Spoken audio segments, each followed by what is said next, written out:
அன்பின் உலகம் அன்பு நெஞ்சங்களுக்காக நான் உங்கள் அஞ்சலிராம். இன்னைக்கு நம்ம சேனல்ல ஒரு சூப்பரான ரெசிபி பார்க்க போறோம். அது என்னன்னு பாக்குறீங்களா? அது வந்து கோபி மஞ்சூரியன், காலிஃபிளவர் மஞ்சூரியன் தான் பார்க்க போறோம். இதுவும் எல்லாருக்குமே ரொம்ப பிடிக்கும். அதுவும் ஸ்ட்ரீட்ல போகும்போது அதை சாப்பிடணும்னு தோணும். அதை வீட்லயே எப்படி டேஸ்டியா செய்யலாம், அதுவும் வீட்ல இருக்க திங்ஸை வச்சு ஈஸியாவும் டேஸ்டியாவும் அதே ஹோட்டல் ஸ்டைல்ல நம்ம எப்படி பண்ணலாம் அப்படிங்கறத பார்க்க போறோம் இந்த வீடியோல. அதனால இந்த வீடியோவை மிஸ் பண்ணாம கடைசி வரைக்கும் பாருங்க. ஃபர்ஸ்ட் நம்ம வீடியோக்குள்ள போகலாம். ஃபர்ஸ்ட் ஸ்டெப்பான கோபி 65 எப்படி செய்யலாம்னு பார்க்கலாம். இப்போ நம்ம கோபி 65க்கு என்ன பண்ணலாம் அப்படின்னு பாத்துருவோம். காலிஃபிளவர் வந்து நான் வந்து ஒரு பூ எடுத்திருக்கேன். இது வந்து 4 பேர் சாப்பிட்ற அளவுக்கு இருக்கும், ஒரு பெரிய பூ. இதை நான் வந்து சுடுதண்ணில உப்பு மஞ்சத்தூள் போட்டு வேக வச்சிருக்கேன். இந்த அளவுக்கு இப்படி பாருங்க, லைட்டா இது பண்ணும்போது இப்படி வரணும், அந்த அளவுக்கு வந்து வேகணும். வேக வச்சிருக்கேன். இதுல நம்ம இப்ப ஃபர்ஸ்ட் மைதா மாவு ஆட் பண்ணிக்கலாம். மைதா மாவு வந்து நான் இதுல வந்து ஒரு 2 கப் அளவுக்கு ஆட் பண்ண போறேன்.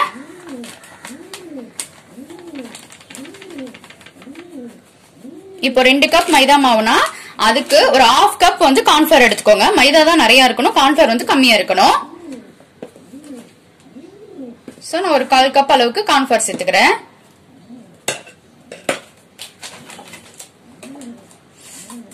அப்புறம் இதுக்கு தேவையான அளவு உப்பு, நம்ம காலிஃபிளவர்லயும் உப்பு போட்டிருப்போம், அதனால இப்ப கொஞ்சமா ஆட் பண்ணிக்கோங்க. கடைசியா டேஸ்ட் பண்ணிட்டு வேணா போட்டுக்கலாம். சோ நான் ஒரு 1/2 டீஸ்பூன் அளவுக்கு உப்பு சேர்த்துக்கிறேன். அப்புறம் ஒரு 1/2 டீஸ்பூன் அளவுக்கு மஞ்சத்தூள்,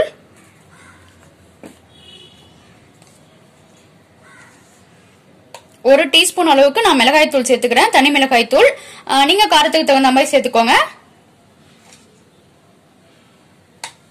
அந்த காஷ்மீரி ரெட் சில்லி பவுடர் இருக்கும்ல, அதை சேர்த்துக்கோங்க, அப்பதான் நல்லா வந்து கலர் கொடுக்கும். அப்புறம் கரம் மசாலா வந்து ஒரு 1/2 டீஸ்பூன் அளவுக்கு சேர்த்துக்கோங்க. ஃபர்ஸ்ட் இது எல்லாத்தையும் நல்லா மிக்ஸ் பண்ணிக்கோங்க. அப்புறமா நம்ம தண்ணி தெளிச்சுக்கலாம். அப்பதான் வந்து எல்லா இடத்துலயுமே இந்த ஸ்பைசஸ் எல்லாம் ஈவனா வந்து கோட் ஆகும், அதுக்காக தான். இப்படி லைட்டா அப்படி மிக்ஸ் பண்ணி விட்டுட்டு இப்ப நம்ம இதுல வந்து தண்ணி தெளிச்சுக்கலாம். அதுக்கு முன்னாடி இஞ்சி பூண்டு பேஸ்ட் வந்து இதுல சேர்த்துக்கோங்க. நான் வந்து ஒரு 2 டீஸ்பூன் அளவுக்கு இஞ்சி பூண்டு பேஸ்ட் ஆட் பண்ணிக்கிறேன்.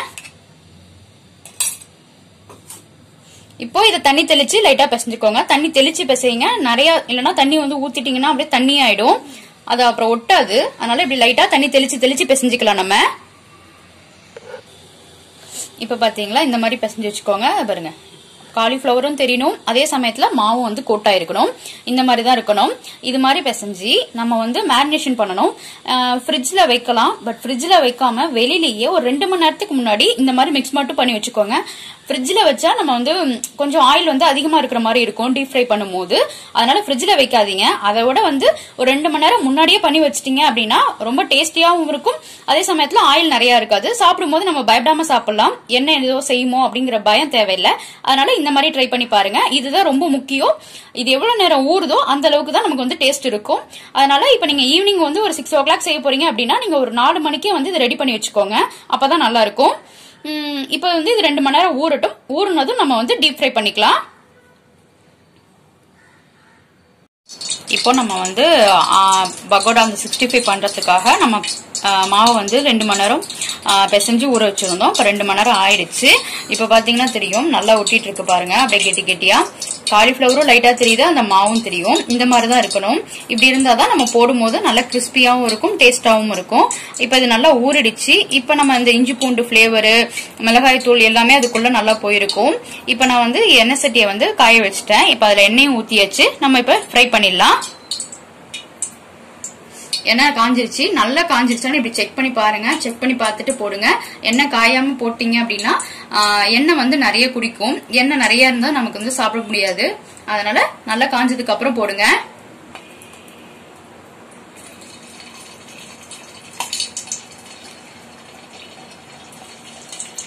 இப்படி நிறைய எடுத்துட்டு அப்படியே ஊத்து விட்டுக்கோங்க. ஒண்ணு ஒண்ணா போடணும்னு அவசியம் இல்லை, அது தானா வந்து பிரிஞ்சிடும்.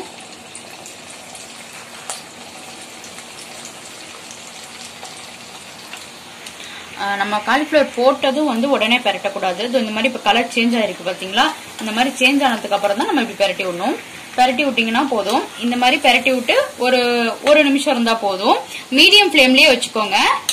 ரெண்டு பக்கமும் பாத்தீங்கன்னா ஒரு மொத்தமாவே ஒரு 3 நிமிஷம் போதும். இந்த பக்கம் 1.5 நிமிஷம், இந்த பக்கம் 1.5 நிமிஷம் போட்டீங்கன்னா கிறிஸ்பியா நல்ல சூப்பரா வந்து நம்ம காலிஃபிளவர் வந்து ரெடி ஆயிடும்.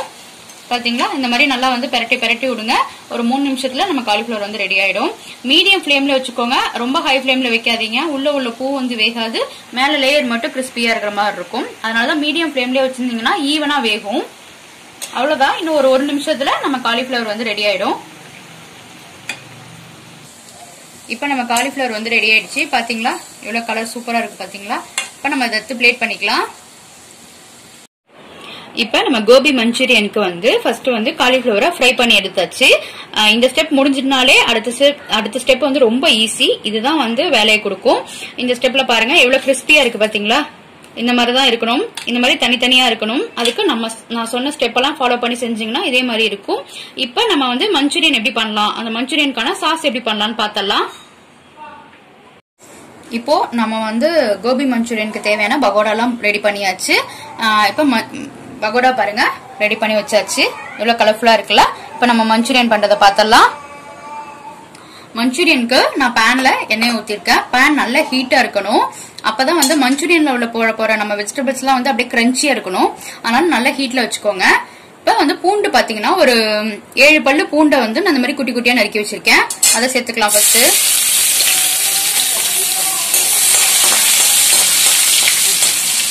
நல்லா ஹாட்டா இருக்கணும் எண்ணெய்.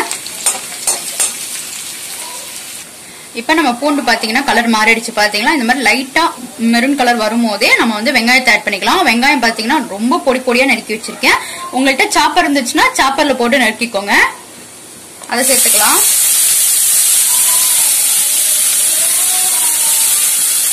உங்கள்கிட்ட ஸ்ப்ரிங் ஆனியன் இருந்துச்சு அப்படின்னா ஸ்ப்ரிங் ஆனியன்ல உள்ள கீழே இருக்குள்ள அந்த வெள்ளை வெங்காயம் அதையும் சேர்த்துக்கோங்க இந்த ஸ்டேஜ்லயே. பூண்டு வெங்காயம் வந்து பாத்தீங்கன்னா நான் ஒரு வெங்காயம் எடுத்திருக்கேன். மீடியம் சைஸ்ல ஒரு வெங்காயத்தை இந்த மாதிரி பொடியா நறுக்கி வச்சிருக்கேன். இந்த வெங்காயம் ரொம்ப வதங்கக்கூடாது. இதுல பிளேவர் கொடுக்கறதுக்காக ஒரே ஒரு பச்சை மிளகாவை இந்த மாதிரி ஸ்லிட் பண்ணி போட்டிருக்கேன். அவ்வளவுதான். இப்ப இந்த வெங்காயம் போட்டு லைட்டா அந்த கலர் சேஞ்ச் ஆனதுமே குடமிளகா சேர்த்துக்கலாம். நான் இன்னைக்கு ஒரு கலர் குடமிளகா தான் யூஸ் பண்றேன். நீங்க வேணும்னா அந்த ட்ரை கலர் குடமிளகாவும் நீங்க சேர்த்துக்கலாம். குடமிளகாவும் ஒண்ணுதான் நான் வந்து பொடியா நறுக்கி இப்படி போட்டிருக்கேன். குடமிளகாவும் ரொம்ப வதங்கக்கூடாது, ஒரு 2 நிமிஷம் வதக்கினா போதும். இது வதக்குறதுக்கு கொஞ்சோண்டு உப்பு மட்டும் சேர்த்துக்கலாம். ஒரு 1/2 டீஸ்பூன் அளவுக்கு நான் உப்பு சேர்த்துக்கிறேன். அவ்வளவுதான். இது போட்டு ஒரு 2 நிமிஷம் வதங்கட்டும். இந்த ஸ்டேஜ்ல இஞ்சி பூண்டு பேஸ்ட் வந்து நான் 1 டீஸ்பூன் அளவுக்கு சேர்த்துக்கிறேன். இது ஆப்ஷனல் தான், வேணும்னா சேர்த்துக்கலாம், இல்லைன்னா நம்ம பூண்டு போட்டிருக்கிறதுனால வேணாம். பட் ஆனா இது சேர்த்தீங்கன்னா இன்னும் பிளேவர் நல்லா இருக்கும். அவ்வளவுதான். நான் குடமிளகா போட்டு ஒரு 2 நிமிஷம் வதக்கிட்டேன். பாத்தீங்களா லைட்டா அந்த கலர் மட்டும் தான் மாறி இருக்கும், பட் அப்படியே தான் இருக்கும், வதங்க கூடாது. இப்ப இதுல நம்ம ஸ்பைசஸ் சேர்த்துக்கலாம். சில்லி பவுடர் வந்து நான் 1/2 டீஸ்பூன் அளவுக்கு சேர்த்துக்கிறேன். உங்களுக்கு எவ்வளவு காரம் வேணுமோ அந்த அளவுக்கு சேர்த்துக்கோங்க. இதுல வந்து நான் 1 ஸ்பூன் அளவுக்கு சோயா சாஸ் சேர்த்துக்கிறேன்.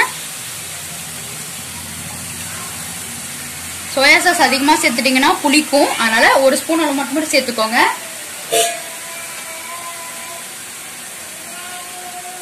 அப்புறம் கெச்சப் சேர்த்துக்கலாம். கெச்சப் வந்து 1 ஸ்பூன் அளவுக்கு சேர்த்துக்கோங்க. கெச்சப் பிளேவர் நல்லா பிடிக்கும், ஸ்வீட்டா இருந்தா ரொம்ப பிடிக்குங்கிறவங்க இன்னொரு ஸ்பூன் கூட சேர்த்துக்கலாம்.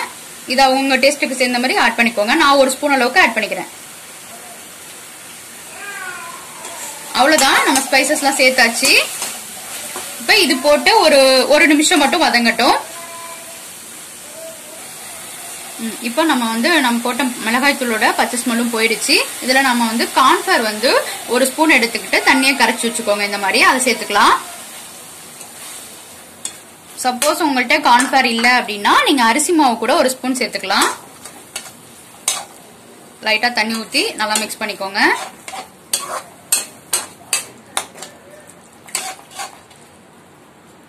இப்ப பாருங்க, பார்க்கவே அந்த கிளாஸியா பலபலன்னு இருக்கு பாருங்க. இந்த ஸ்டேஜ் தான் கரெக்டான ஸ்டேஜ். இதுல நீங்க வந்து உப்பு, காரம், கெச்சப், அந்த ஸ்வீட்னஸ் எல்லாத்தையுமே டேஸ்ட் பண்ணி பார்த்துட்டு ஏதாவது தேவைன்னா இப்பயே போட்டுக்கோங்க. இப்ப நம்ம வந்து பகோடா வந்து சேர்த்துடலாம். ரெடியா இருக்கு பாத்தீங்களா, இதை ஆட் பண்ணிக்கோங்க. இதை ஆட் பண்ணி ரொம்ப நேரம் இருக்க வேணாம். போட்டு ஒரு நிமிஷம் நல்லா மிக்ஸ் பண்ணி விட்டுட்டு ஸ்ப்ரிங் ஆனியன் இருந்துச்சுன்னா ஸ்ப்ரிங் ஆனியன் மட்டும் சேர்த்துக்கோங்க. பட் என்கிட்ட இல்ல, அதனால நான் ஸ்ப்ரிங் ஆனியன் சேர்க்கல. பட் ஸ்ப்ரிங் ஆனியன் சேர்த்தீங்கன்னா நல்ல ஃபிளேவர் கொடுக்கும். இதை இப்படி ஜென்டலா வந்து மிக்ஸ் பண்ணி விட்டுக்கோங்க. நான் போட்டு ஒரு நிமிஷம் ஆயிடுச்சு. பாத்தீங்களா நல்லா ஈவனா அந்த கிளாஸி லுக்ல இருக்குல்ல. இப்ப நம்ம வந்து நான் இந்த பாருங்க இந்த மாதிரி ஒரு ஸ்லைஸ் தான் லெமன், ரொம்ப கிடையாது, ஒரு ஸ்லைஸ் லெமன் எடுத்து இந்த மாதிரி ஸ்குவீஸ் பண்ணிக்கோங்க. நல்லா புளிஞ்சு விட்டுக்கோங்க. இந்த லெமனை புளிஞ்சதும் அடுப்பை ஆஃப் பண்ணிடுங்க, இல்லைன்னா கசந்துரும். அவ்வளவுதான், நம்ம டேஸ்டியான கோபி மஞ்சூரியன் ரெடி ஆயிட்டு நம்ம பிளேட் பண்ணிக்கலாம். அவ்வளவுதான், நம்ம டேஸ்டியான கோபி மஞ்சூரியன் ரெடி ஆயிட்டு. பாருங்க, பார்க்கவே எவ்வளவு எம்மியா இருக்குல்ல, எவ்வளவு சூப்பரா இருக்கு பாருங்க. நான் எடுத்து காமிக்கிறேன். பாத்தீங்களா எவ்வளவு சூப்பரா இருக்கு பாருங்க. இதே மாதிரி நீங்களும் ட்ரை பண்ணி பாருங்க. ட்ரை பண்ணி பார்த்துட்டு எங்க ரெசிபி உங்களுக்கு பிடிச்சிருந்தா எங்க சேனலை மறக்காம சப்ஸ்கிரைப் பண்ணுங்க, லைக் பண்ணுங்க, உங்க கமெண்ட்ஸ் எங்க கூட ஷேர் பண்ணுங்க, எங்க வீடியோஸை மறக்காம உங்க ஃப்ரெண்ட்ஸ் கூட ஷேர் பண்ணுங்க. இதே மாதிரியான டேஸ்டியான ரெசிபியில் மீண்டும் சந்திப்போம். நன்றி.